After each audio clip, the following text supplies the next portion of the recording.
Hello भाई। तो आज मैं जेई की कुछ किताबें बना रहा था मैथमेटिक्स की। तो उसमें से मुझे एक प्यारा सवाल मिला। एक्चुअली ये सवाल प्यारा नहीं है, इसका सॉल्यूशन बहुत प्यारा है, जिसको अगर आप ऑनलाइन देखेंगे इसके सॉल्यूशन तो बहुत ही कॉम्प्लिकेट कर दिए गए हैं। 5-5 मिनट लगा दिए गए हैं इस सवाल को सॉल्व करने में, लेकिन ये सवाल 10 से 20 सेकंड का है। तो आइए सवाल देखते हैं।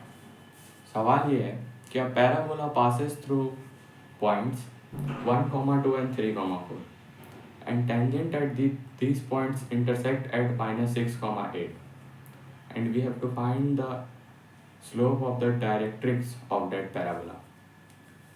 तो वैसे ऑनलाइन इसके ऑनलाइन सॉल्यूशन काफ़ी कॉम्प्लिकेटेड है, बहुत लेंदी है।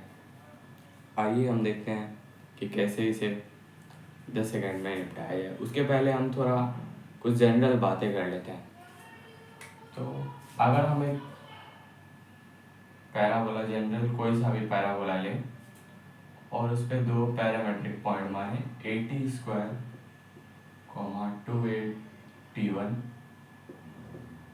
82 स्क्वायर 282, और हम ये जानते हैं कि अगर हम इस पॉइंट्स ए और बी टेंजेंट बनाएं तो वो किसी पी पॉइंट पे इंटरसेक्ट करेंगे, जिसका coordinates GM, AN of these coordinates होगा, यानी कि T1 T2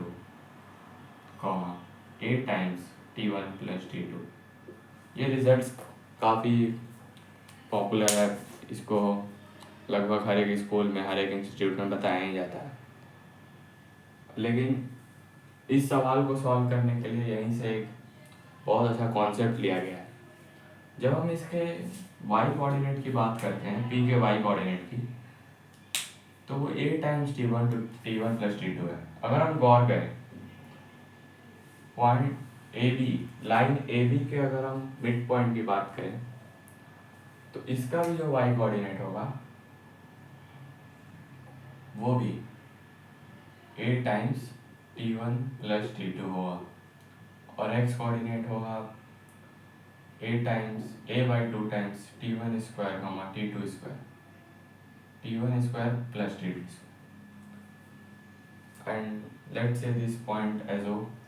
और अगर हम लाइन OP को ज्वाइन कर दें तो हम गौर करेंगे कि ये line parallel to X axis आ रही है। ये line y is equal to A times T1 plus T2 है, पैरेलल टू एक्स एक्सिस, और वो एक्स एक्सिस जो इस पैराबोला का, एक्चुअली ये y square is equal to 4ax की इक्वेशन है, और वो एक्स एक्सिस इस पैराबोला की एक्सिस है। तो अगर हम स्लोप ऑफ डायरेक्ट्रिक्स चाहते हैं तो हम इसका स्लोप निकालेंगे OP का, जो कि एक्स एक्सिस का स्लोप होगा y इज इक्वल टू 0, और हम उसके परपेंडिकुलर का स्लोप निकाल देंगे, जो कि इसके डायरेक्ट्रिक्स की स्लोप होगी। तो हम आते हैं इस सवाल पे। सवाल कह रहा है कि कोई भी एक जनरल पैराबोला है, वो passes through 1, 2 and 3, 4, and if you draw tangent at these points, they intersect at -6, 8, and the midpoint of these points are let's say this point A, B and P. Midpoint is O, which is 2, 3, and the slope of MOP is 8 minus 3 upon -6 minus 2, which is 5, minus 8, which is -5, 8, and also the slope of the axis of this random parabola is also -5, 8 and axis. So the slope of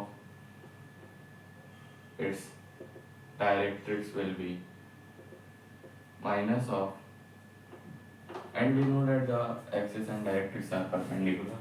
Let me explain. So m axis dot m directrix is equal to -1. M axis we have -5/8. We have to find m directrix. Product is -1. So m directrix will be 8/5, which is our option C.